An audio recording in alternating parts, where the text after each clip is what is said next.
நிகழ்ச்சிக்கு நீங்க எல்லாருமே வந்து பாத்தீங்கன்னா கொஞ்ச நேரத்துக்கு முன்னாடி வந்திருப்பீங்க. ஆனா ஒரே ஒருத்தர் மட்டும் நேத்திக்கே வந்துட்டாரு. நேத்திக்கு வந்து அவர் என்ன சொல்லியிருக்காருன்னா, நான் வந்து இப்படி தான் உட்காருவேன், இந்த மாதிரி நிலைமையில் தான் நான் உட்காருவேன் அப்படின்னு சொல்லி கேர்ள்ஸ் கூட தான் உட்காருவேன் அப்படின்னு சொல்லியிருக்காரு. அவர் தான் நம்ம தீனா. சரி ஓகே, நான் உட்காந்துருக்கேன். கேர்ள்ஸ் அங்க அதுவும் பக்கத்துல இருக்காங்களே. சரி சரி, நான் நோட்டீஸ் பண்ணல. Sorry bro. ஓகே, அதாவது ஜென்ரலா வந்தாலே தீனா நண்பர் வந்துட்டா நாங்கள் நிறைய விஷயங்கள் அவர் கூட பேசிப்போம். அந்த வகையில் டேரக்டர் தான் கேட்போம், இவங்க திரைப்படத்தில் என்னென்ன பங்கு என்னென்ன பண்ணியிருக்காங்க அப்படின்ட்டு. தீனா அவர்கள் இருக்கிறதுனால, தீனா அவர்களே சொல்லுங்க, அந்த டைரக்டரோட பங்கை நீங்க எடுத்துட்டு எல்லாரும் இந்த திரைப்படத்தில் என்ன பண்ணியிருக்காங்க அப்படிங்கிறத இப்போ நீங்க தான் சொல்ல போறீங்க. தம்பி தீனா, செட்டில் எல்லாரும் சொல்றதையும் கேளு. அந்த மாதிரி சிங்கமொழி மாதிரி பெரிய மனுஷங்க சொல்ற மட்டும் கேட்டுறாத.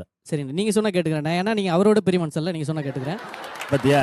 இவ்வளவு நேரம் நான் நோட்டீஸ் பண்ணவே இல்லை. அக்காவோட டச்சப் தான் பக்கத்துல உட்காந்துருக்காரு போல இருக்குன்னு நினைச்சேன். சரி சரி, உன்னை நடுவில் உட்கார வச்சு தப்பா பத்தி என்ன கலாய்க்கிற பத்தியா? நீ இந்த பக்கம் வா, நீ அனுப்பு போமா. இல்ல இல்ல, இந்த படத்துல எல்லாரும் இருக்காங்கன்றதுக்கு ஒரு ரிசம்பிள்ஸ் இருக்கு. எல்லாருமே வேஷ்டி கட்டு வந்திருக்காங்க. உங்களுக்கு என்ன தம்பி? அண்ணனுக்கு வேட்டி இடுப்புல நிக்காது ராஜா. ஐயா, இடுப்பு இருந்தா தான் எனக்கு இடுப்பை காட்டுக்கு பார்ப்போம். பத்தியா? இப்படியே பேசிக்கிட்டு இருந்தா சிங்கம்கிட்ட பிடிச்சி கொடுத்துரு, மாப்பிள கடிச்சு வச்சிருவான். ஆனா அண்ணன் வந்து ஒரு செம்மையான பெர்ஃபார்மர். அண்ணா மைக் கொடுங்க, மைக் கொடுங்களேன். ஏன் தம்பி கொடுங்க, திரும்பி எதுவும் பேசக்கூடாதுல்ல. இதை எடுங்களேன், எடுங்கண்ணே. அதுல ஒரு பெர்ஃபார்மன்ஸ் பண்ணுவாப்ல, பண்ணுங்கண்ணே. கமான் அண்ணே பண்ணுங்கண்ணே. குனிஞ்சு எடுக்கும்போது கண்ணுக்குட்டி வைக்கல மேற மாதிரி இல்ல, அப்படி இருந்தது. அப்படி ஒரு பெர்ஃபார்மன்ஸ் வெரைட்டியா கொடுப்பாப்ல. வேற யாரை பத்தி நீங்க தெரிஞ்சுக்கணும்னா, நம்ம ஹீரோ சார் பத்தி சொல்லுங்களேன். ஹீரோ வந்து படத்துல வந்து வீரம் விவேகம் அதெல்லாம் இருக்கு அப்படின்னு சொன்னாங்க.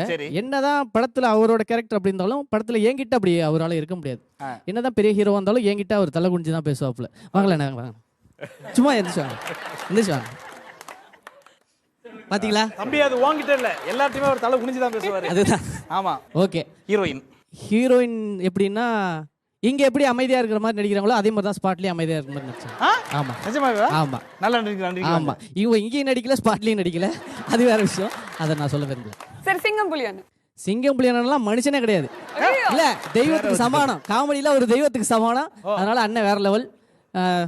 Waste of time. வேற ஏதாவது இதே இப்படி சொல்லிட்டீங்க. சரி, இப்போ ஒரு செக் வைக்கிறோம். டைரக்டர் சார் அந்த அனுபவத்தை வந்து டைரக்டர் சார் வந்து எனக்கு அதிகமான கான்வர்சேஷன் கொடுத்தாரு இந்த படத்துல. ஹீரோ கூட இல்ல, அவரு கூட. சார் சார் இந்த டேட் மட்டும் பார்த்து கொடுங்க சார். ரைட்டு. அவரு அங்க இருக்கிற இசையமைப்பாளர், அவரை பத்தி சொல்லுங்களேன். இசையமைப்பாளர் அவர் வந்து அதை எஸ்டாப்ளிஷ் பண்றதுக்காகவே வயிற்றுல தபேலாவோட வந்திருக்காப்புல. வயிற்றுல தபேலாவா? இதுக்கு மேலே தீனாட்ட ஏதாவது கேள்வி கேட்கணுமா டைரக்டர் சார்? போதுங்க. நல்ல வேளை நீங்க ஆர்கே சுரேஷன் எல்லாம் இழுத்து உள்ள. நான் எப்பவுமே கரெக்ட். எல்லா ஆர்கே சுரேஷனை பத்தி ஒரு சில வார்த்தைகள் எப்படி அவர் ஒர்க் பண்ணிருக்காரு படத்துல. நான் வந்து எல்லா ஷோலையுமே ரொம்ப கண்டிப்பா இருக்கிற விஷயம், ஷோல்டர் கொஞ்சம் பிராடா இருந்தா அவங்கள பத்தி பேச மாட்டேன். எப்பவுமே அடி கும்முன்னு விழுவும்ல. இல்ல, மக்கள் என்ன எதிர்பார்க்கறாங்கன்னா, இப்ப அவரை கூப்பிட்டு ஹைட் பாத்தீங்க, இவரை கூப்பிட்டு மைக்க குனிஞ்சு எடுக்க சொன்னீங்க. அந்த மாதிரி ஆர்கே சுரேஷன் கூட ஏதாவது ஒரு பலப்பரிச்சை இல்லையா? அவங்கள கூப்பிட்டு பார்த்தேன், அவங்க கேரக்டர் பத்தி நான் பாத்துக்கிட்டேன். டப்புன்னு அவர் அடிக்க மாட்டாரு, ரொம்ப சாஃப்ட்டா வந்துருவாரு. அண்ணனுக்கு எப்படி மூடு மாறும் தெரியாது, டப்புன்னு தட்டினாருன்னா உள்ள போடுவோம். அதுக்காக. அது சரி.